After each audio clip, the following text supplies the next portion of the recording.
ಅಲ್ಲಿ ರೈತರು ಬೆಳೆದ ಬೆಳೆಗಳನ್ನು ರಾಶಿ ಮಾಡಲಾಗಿತ್ತು. ಬಳೆಗಾರ ಬಂದು ಬಳೆ ತೊಡಿಸುತ್ತಿದ್ದರೆ ಕೆಲವರು ಬೀಸುಕಲ್ಲು ಒನಕೆ ಹಿಡಿದು ಕೆಲಸ ಮಾಡುತ್ತಿದ್ದರು. ಮತ್ತೆ ಕೆಲವರು ಮರಗಳಲ್ಲಿ ದವಸ ಧಾನ್ಯ ಹಸನು ಮಾಡುತ್ತಿದ್ದು ಅಡುಗೆ ತಯಾರಿ ನಡೆಸುತ್ತಿದ್ದರೆ ಶಾವಿಗೆ ಮಣಿಯ ಮೇಲೆ ಕುಳಿತು ಶಾವಿಗೆ ಹುಸಿಯುತ್ತಿದ್ದು ನೋಡುಗರನ್ನು ಮಂತ್ರಮುಗ್ಧರನ್ನಾಗಿ ಮಾಡಿತ್ತು. ಇದೆಲ್ಲ ಕಂಡು ಬಂದಿದ್ದು ಯಾವುದೇ ಹಳ್ಳಿಯಲ್ಲಿ ಅಲ್ಲ, ಖಾಸಗಿ ಶಾಲೆಯೊಂದರಲ್ಲಿ ಹಮ್ಮಿಕೊಂಡಿದ್ದ ಸಂಕ್ರಾಂತಿ ಸಂಭ್ರಮದ ಜಲಕ್ಕಳಿವು. ಹಾಗಿದ್ದರೆ ಯಾವುದು ಆ ಶಾಲೆ ಅಂತೀರಾ? ಈ ಸ್ಟೋರಿ ನೋಡಿ.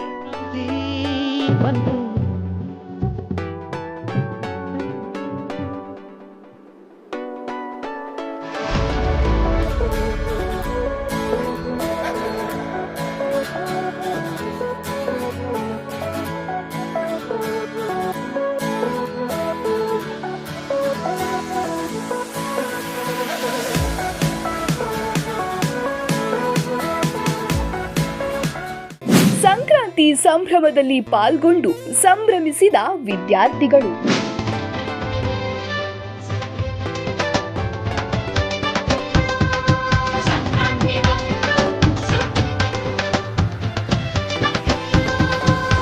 ದಾವಣಗೆರೆಯ ಮಯೂರ ಗ್ಲೋಬಲ್ ಸ್ಕೂಲ್ನಲ್ಲಿ ಹಮ್ಮಿಕೊಂಡಿದ್ದ ಸಂಕ್ರಾಂತಿ ಸಂಭ್ರಮ. ಸಂಕ್ರಾಂತಿ ನವರಾತ್ರಿ ಎಲ್ಲಾನು ಕೂಡಿ ಬಂದೈತೋ. ಹಳ್ಳಿ ಸೊಗಡಿನ ವೇಷಭೂಷಣ ತೊಟ್ಟು ಕಂಗೊಳಿಸಿದ ವಿದ್ಯಾರ್ಥಿಗಳು.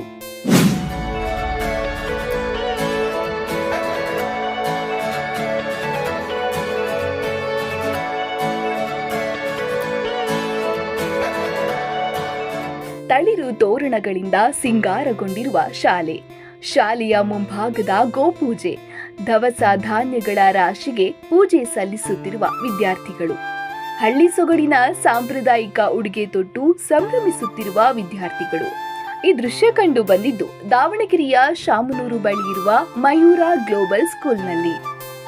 ಹೌದು, ಮಯೂರ ಗ್ಲೋಬಲ್ ಸ್ಕೂಲ್ನಲ್ಲಿ ಸಂಕ್ರಾಂತಿ ಹಬ್ಬದ ಪ್ರಯುಕ್ತ ಸಂಕ್ರಾಂತಿ ಸಂಭ್ರಮ ಹಮ್ಮಿಕೊಳ್ಳಲಾಗಿತ್ತು. ಆಧುನಿಕತೆ ಬೆಳೆದಂತೆ ನಮ್ಮ ಸಂಸ್ಕೃತಿ ಸಂಪ್ರದಾಯಗಳು ಕಣ್ಮರೆಯಾಗುತ್ತಿದ್ದು ಅದನ್ನ ಮಕ್ಕಳಿಗೆ ತಿಳಿಸುವ ನಿಟ್ಟಿನಲ್ಲಿ ಸಂಕ್ರಾಂತಿ ಸಂಭ್ರಮವನ್ನ ಶಾಲೆಯಲ್ಲಿ ಹಮ್ಮಿಕೊಂಡಿದ್ದು ಇಡೀ ಶಾಲೆಯಲ್ಲಿ ಹಳ್ಳಿಯ ವಾತಾವರಣ ಸೃಷ್ಟಿಯಾಗಿತ್ತಲ್ಲದೆ ಗ್ರಾಮೀಣ ಪ್ರದೇಶಗಳಲ್ಲಿ ಸಂಕ್ರಾಂತಿ ಹಬ್ಬವನ್ನ ಯಾವ ರೀತಿ ಆಚರಿಸುತ್ತಾರೆ ಎಂಬುದನ್ನ ಮಕ್ಕಳಿಗೆ ತಿಳಿಸುವ ಕೆಲಸ ಮಾಡಲಾಯಿತು. ಸಂಕ್ರಾಂತಿ ಹಬ್ಬವನ್ನ ಪಠ್ಯ ಪುಸ್ತಕದ ಪಾಠವಲ್ಲ, ಬದುಕಿನ ಅನುಭವವಾಗಿ ಮಕ್ಕಳಿಗೆ ಪರಿಚಯಿಸುವ ನಿಟ್ಟಿನಲ್ಲಿ ಶಾಲೆಯ ಆವರಣವನ್ನೇ ಹಳ್ಳಿಯ ವಾತಾವರಣದಂತೆ ರೂಪಿಸಲಾಗಿತ್ತು. ಸಂಕ್ರಾಂತಿ ವರ್ಷದ ಮೊದಲ ಹಬ್ಬ. ಇದನ್ನು ಸುಗ್ಗಿ ಹಬ್ಬ ಅಂತ ಕೂಡ ಕರೀತಾರೆ.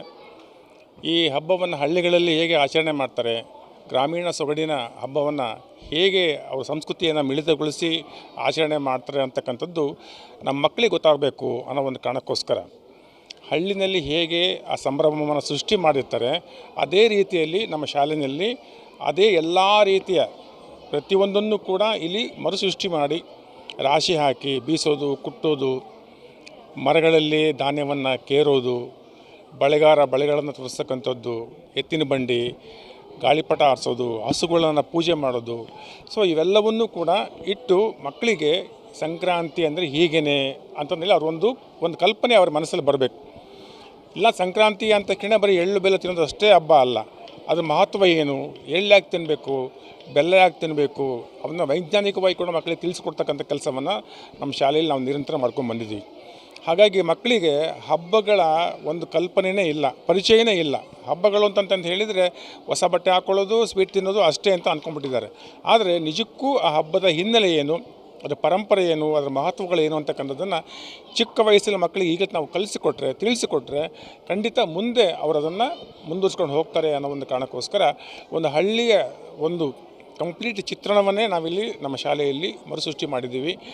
ಆ ಎಲ್ಲ ಕಾರಣಕ್ಕೋಸ್ಕರ ನಮ್ಮ ಶಾಲೆಯ ಎಲ್ಲ ಶಿಕ್ಷಕ ವರ್ಗದವರು ಇವತ್ತು ಸಂಕ್ರಾಂತಿ ಹಬ್ಬವನ್ನು ವಿಶಿಷ್ಟ ರೀತಿಯಲ್ಲಿ ಆಚರಣೆ ಮಾಡಿದ್ದಾರೆ. ಅದು ಎಲ್ಲರಿಗೂ ಗೊತ್ತಾಗಲಿ ಅನ್ನೋ ಕಾರಣಕ್ಕೋಸ್ಕರ ಇವತ್ತು ಈ ಒಂದು ಸಂಭ್ರಮವನ್ನು ನಾವಿಲ್ಲಿ ಆಚರಣೆ ಮಾಡ್ತಾಯಿದ್ದೇವೆ. ಹೌದು, ಸಿಟಿ ಭಾಗದಲ್ಲಿ ಸಂಕ್ರಾಂತಿ ಅಂದರೆ ಖಂಡಿತ ಏನೂ ಯಾರಿಗೂ ಗೊತ್ತಿಲ್ಲ. ಸಂಕ್ರಾಂತಿ ಅಂದರೆ ಏನಪ್ಪ ಅಂದರೆ ಎಳ್ಳು ಬೆಲ್ಲ ಕಬ್ಬಿನ ಜಲ್ಲೆ ಕೊಟ್ಬಿಟ್ಟು ಕೈ ಮುಗಿದ್ಬಿಡ್ತಾರೆ, ಒಳ್ಳೆ ಎಳ್ಳು ಬೆಲ್ಲ ತಿಂದು ಒಳ್ಳೆ ಮಾತಾಡೋಣ ಅಂತ ಅಷ್ಟೇ ಅಂದ್ಬಿಡ್ತಾರೆ. ಒಳ್ಳೆ ಮಾತಾಡೋಣ ಅನ್ನೋ ಉದ್ದೇಶ ಏನು ಅಂದರೆ ಮತ್ತೊಬ್ಬರ ಮನಸ್ಸಲ್ಲಿರ್ತಕ್ಕಂಥ ಕಲ್ಮಶಗಳನ್ನು ತೊಡೆಯುವಂಥದ್ದು. ನಾವು ಒಳ್ಳೆ ಮಾತಾಡಿದರೆ ಅವರು ಒಳ್ಳೆ ಮಾತಾಡ್ತಾರೆ. ಹಂಗಾಗಿ ಪರಸ್ಪರ ಒಳ್ಳೆಯ ಮಾತುಗಳನ್ನು ಆಡ್ತಾ ಒಂದು ಸೌಹಾರ್ದ ರೀತಿಯಾದಂಥ ಒಂದು ಸಮಾಜವನ್ನು ನಿರ್ಮಾಣ ಮಾಡತಕ್ಕಂಥದ್ದು ಈ ಹಬ್ಬದ ಒಂದು ವೈಶಿಷ್ಟ್ಯ. ಹಂಗಾಗಿ ಹಳ್ಳಿಗೆ ಹೋಗಿ ನಮ್ಮ ಮಕ್ಕಳು ನೋಡೋಕ್ಕಾಗಲ್ಲ, ಸಿಟಿಯಿಂದ ಬೆಳೆದಿರತಕ್ಕಂಥವ್ರು ಸಂಕ್ರಾಂತಿ ಅಂದರೆ ಏನು, ಅದರ ಮಹತ್ವ ಏನು ಅಂತಕ್ಕಂಥದ್ದನ್ನು ಇಲ್ಲೇ ನಮ್ಮ ಶಾಲೆಯಲ್ಲಿ ಮರುಸೃಷ್ಟಿ ಮಾಡಿ ಮಕ್ಕಳಿಗೆ ತೋರಿಸಿದ್ದೀವಿ. ಶಾಲೆಯ ಆವರಣದಲ್ಲಿ ದವಸ ಧಾನ್ಯಗಳನ್ನ ರಾಶಿ ಹಾಕಿತ್ತಲ್ಲದೆ ಶಾಲೆಯನ್ನ ತಳಿರು ತೋರಣಗಳಿಂದ ಸಿಂಗರಿಸಿದ್ದು ಬಣ್ಣ ಬಣ್ಣದ ರಂಗೋಲಿ ಹಾಕಲಾಗಿತ್ತು. ಹಳ್ಳಿಯ ಸಾಂಪ್ರದಾಯಿಕ ಉಡುಗೆ ತೊಟ್ಟ ಮಕ್ಕಳು ಬೀಸೋ ಕಲ್ಲು, ಒನಕೆ ಮರಗಳನ್ನ ಹಿಡಿದು ದವಸ ಧಾನ್ಯಗಳನ್ನ ಹಸನು ಮಾಡುತ್ತಿದ್ದರೆ ಶಾವಿಗೆ ಮಣಿಯಲ್ಲಿ ಮಕ್ಕಳು ಶಾವಿಗೆ ಹೊಸೆಯುತ್ತಿದ್ದರು.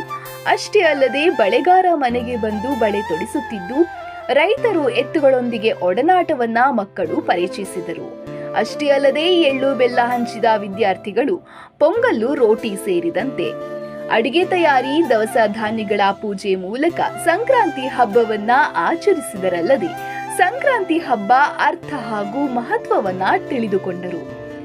ಮಕ್ಕಳಿಗೆ ಶಿಕ್ಷಣದ ಜೊತೆಗೆ ನಮ್ಮ ಸಂಸ್ಕೃತಿ ಹಾಗೂ ಸಂಪ್ರದಾಯಗಳನ್ನ ಪರಿಚಯಿಸುವ ನಿಟ್ಟಿನಲ್ಲಿ ಸಂಕ್ರಾಂತಿ ಸಂಭ್ರಮ ಹಮ್ಮಿಕೊಂಡಿದ್ದು, ವಿದ್ಯಾರ್ಥಿಗಳು ನಮ್ಮ ಸಂಸ್ಕೃತಿ ಹಾಗೂ ಸಂಪ್ರದಾಯದ ಮಹತ್ವ ತಿಳಿದುಕೊಂಡು ಸಖತ್ ಎಂಜಾಯ್ ಮಾಡಿದ್ರು. ನಮ್ಮ ಶಾಲೆಯಲ್ಲಿ ಪ್ರತಿ ವರ್ಷವೂ ಸಂಕ್ರಾಂತಿ ಹಬ್ಬ ಆಚರಣೆ ಮಾಡ್ತಾ ಇದ್ವಿ. ಆದರೆ ಈ ಸಲ ತುಂಬ ವಿಜೃಂಭಣೆಯಿಂದ ಆಚರಿಸ್ತಾ ಇದ್ವಿ. ಇದು ನಮಗೆ ತುಂಬ ಸಂತೋಷವಾದ ವಿಷಯ. ಯಾಕೆಂದರೆ ಈಗ ಎಲ್ಲರೂ ಹೇಳಿದ ಹಾಗೆ ನಮ್ಮ ಮಕ್ಕಳಿಗೆ ಯಾವುದೇ ಅಂದರೆ ಸಿಟಿಯಲ್ಲಿರೋ ಮಕ್ಕಳಿಗೆ ಯಾವುದೇ ರೀತಿಯಾದಂತಹ ರೈತರ ಆಚರಣೆಗಳು ಏನಿದೆ, ಅವರು ಎಷ್ಟು ಕಷ್ಟಪಡ್ತಾರೆ ಅದೇನು ಗೊತ್ತಾಗಲ್ಲ.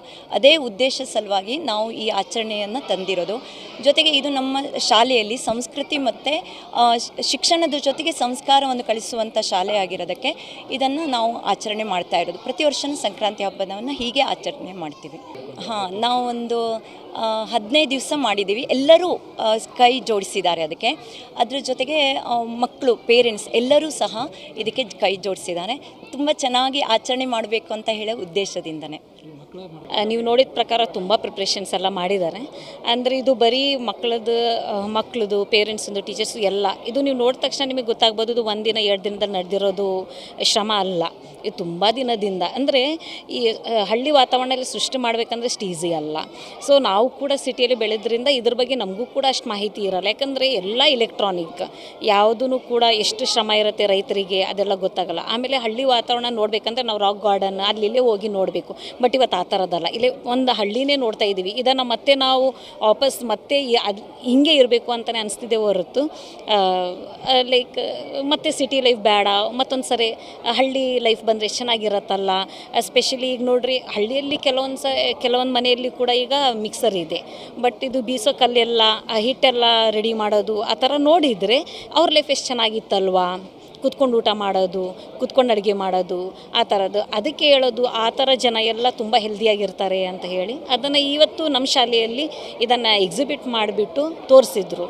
ವಿಲೇಜ್ ಲೈಫ್ ಸಿಟಿ ಲೈಫ್ಗಿಂತ ಎಷ್ಟು ಸುಂದರವಾಗಿ, ಎಷ್ಟು ಪೀಸ್ಫುಲ್ ಆಗಿರುತ್ತೆ ಅಂತ ಹೇಳಿ. ಇವತ್ತು ನಾವು ನಮ್ಮ ಸ್ಕೂಲಲ್ಲಿ ಸಂಕ್ರಾಂತಿ ಹಬ್ಬನ ಆಚರಣೆ ಮಾಡ್ತಿದ್ದೀವಿ. ಈ ಥರ ಸೆಲೆಬ್ರೇಷನ್ ಎಲ್ಲ ಬರೀ ಹಳ್ಳಿಯಲ್ಲಿ ನೋಡಿರ್ತೀವಿ. ಸಿಟಿಯಲ್ಲಿ ಬಂದು ಬೇರೆ ಸ್ಕೂಲಲ್ಲೆಲ್ಲ ನೋಡಿದರೂ ಕೂಡ ಸಂಕ್ರಾಂತಿ ಹಬ್ಬ ಆಚರಣೆ ಮಾಡಿದರೂ ಅದು ಏನು ಹಳ್ಳಿಯಲ್ಲಿ ಯಾವ ಥರ ಮಾಡ್ತಾರೋ ಆ ಥರ ಅಷ್ಟು ಸೆಲೆಬ್ರೇಟ್ ಮಾಡಿರೋ. ಬಟ್ ನಮ್ಮ ಸ್ಕೂಲಲ್ಲಿ ಆ ಥರ ಎಲ್ಲ ಮಾಡ್ತಾರೆ. ಪ್ರತಿಯೊಂದು ಹಳ್ಳಿಯಲ್ಲಿ ಸಂಕ್ರಾಂತಿ ಹಬ್ಬ ಅಂದರೆ ವರ್ಷದ ಮೊದಲನೇ ಹಬ್ಬ. ವರ್ಷದ ಮೊದಲನೇ ಹಬ್ಬದಲ್ಲಿ ಗಾಳಿಪಟ ಎಷ್ಟು ಮೇಲಕ್ಕೆ ಹಾರುತ್ತೋ ಅಷ್ಟು ಮೇಲಕ್ಕೆ ನಮ್ಮ ಕನಸುಗಳೆಲ್ಲ ಹಾರಲಿ ಅನ್ನೋಕ್ಕೋಸ್ಕರ ಈ ಹಬ್ಬ ಮಾಡ್ತೀವಿ. ಅದೇ ರೀತಿ ಹಳ್ಳಿಯಲ್ಲಿ ಯಾವ್ಯಾವ ಥರ ಸುಗ್ಗಿ ಬೆಳೆಸ್ತೀವಿ, ರಾಶಿ ಪೂಜೆ ಮಾಡ್ತೀವಿ, ಎಲ್ಲ ಥರ ನಮ್ಮ ಸ್ಕೂಲಲ್ಲೂ ಮಾಡ್ತಿದ್ದೀವಿ. ಆ್ಯಕ್ಚುಲಿ ದಾವಣಗೆರೆಯಲ್ಲಿ ನಾನು ನೋಡಿರೋ ಪ್ರಕಾರ ಈ ಥರ ಸೆಲೆಬ್ರೇಷನ್ಸು ಯಾವ ಸ್ಕೂಲಲ್ಲೂ ನೋಡಿಲ್ಲ ಅಂದ್ಕೋತೀನಿ. ಸುಮ್ಮನೆ ಸಿಂಪಲ್ಲಾಗಿ ಏನಾದ್ರು ಸೆಲೆಬ್ರೇಷನ್ ಮಾಡಿ ಫೆಸ್ಟಿವಲ್ ಥರ ಬಿಟ್ಬಿಡ್ತಾರೆ. ಬಟ್ ಕಂಪ್ಲೀಟ್ ನಮ್ಮ ಸ್ಕೂಲಲ್ಲಿ ಹಳ್ಳಿ ವಾತಾವರಣ ಕ್ರಿಯೇಟ್ ಮಾಡಿದ್ದಾರೆ ಮಕ್ಕಳು. ಆ್ಯಕ್ಚುಲಿ ಪ್ರತಿಯೊಂದೂ ಅವರೇ ಕ್ರಿಯೇಟ್ ಮಾಡಿ ರೆಡಿ ಮಾಡಿಕೊಂಡು ಬಂದಿರೋದು ಸರ್. ಅದಕ್ಕೆ ಟೀಚರ್ಸ್ ಎಲ್ಲ ಹೆಲ್ಪ್ ಮಾಡಿದ್ದಾರೆ, ಐಡಿಯಾಸ್ ಎಲ್ಲ ಕೊಟ್ಟು. ಹಂಗಾಗಿ ಸುಗ್ಗಿದು ತುಂಬ ಚೆನ್ನಾಗೇ ಮೂಡ್ ಬಂದಿದೆ ಇವತ್ತು. ಅದಕ್ಕೆ ಖುಷಿ ಆಗ್ತಿದೆ ಸರ್ ತುಂಬ. ಅಂದರೆ ಮಕ್ಕಳಿಗೆ ಸರ್ ಆ್ಯಕ್ಚುಲಿ ದಾವಣಗೆರೆಯಲ್ಲಿ ಅಂದರೆ ಸಿಟಿಲೆಲ್ಲ ಈ ಥರ ಹಳ್ಳಿ ವಾತಾವರಣ ಎಲ್ಲೂ ಇಲ್ಲ. ಮಕ್ಕಳು ತುಂಬ ಎಲ್ಲ ಇಲ್ಲೇ ಹುಟ್ಟಿ ಬೆಳೆದಿರೋದ್ರಿಂದ ಸುಗ್ಗಿದು ರೈತರು ಬೆಳೀತಿರೋ ಬೆಳೆಗಳದ್ದು ಕಷ್ಟ ಅದೆಲ್ಲ ಗೊತ್ತಾಗಲಿ ಅಂತ ಮಕ್ಕಳಿಗೆ. ಕೆಲವೊಂದು ಮಕ್ಕಳಿಗೆ ಭತ್ತ ಹೇಗೆ ಬರುತ್ತೆ, ಅವ್ರ ಬೆಳೆಗಳು ಹೇಗೆ ಬೆಳಿತೀವಿ ಅಂತಲೇ ಗೊತ್ತಿರಲ್ಲ. ಅದು ಕಾನ್ಸೆಪ್ಟ್ಸ್ ಎಲ್ಲ ಅವ್ರಿಗೆ ಗೊತ್ತಾಗಲಿ ಅಂತಲೇ ನಾವು ಈ ಕಾನ್ಸೆಪ್ಟ್ನ ತೊಗೊಂಡಿದ್ದು, ಇನಿಷಿಯೇಷನ್ ತೊಗೊಂಡು ಮಾಡಿದ್ದು ಸರ್. ಒಟ್ಟಿನಲ್ಲಿ ಮಯೂರ ಗ್ಲೋಬಲ್ ಶಾಲೆಯಲ್ಲಿ ಹಮ್ಮಿಕೊಂಡಿದ್ದ ಸಂಕ್ರಾಂತಿ ಸಂಭ್ರಮ ಹಳ್ಳಿಯ ಬದುಕಿನ ಸೊಗಡನ್ನ ಮಕ್ಕಳ ಮನಸ್ಸಿನಲ್ಲಿ ತುಂಬುವಲ್ಲಿ ಯಶಸ್ವಿಯಾಗಿದ್ದು ಎಲ್ಲರ ಮೆಚ್ಚುಗೆಗೆ ಪಾತ್ರವಾಗಿದ್ದಂತೂ ಸತ್ಯ. ಕ್ಯಾಮ್ರಾ ಪರ್ಸನ್ ರಾಕೇಶ್ ಜೊತೆ ಅಣ್ಣೇಶಿಂ ಒಂದ್ ಕಡ ನ್ಯೂಸ್ ದಾವಣಗೆರೆ.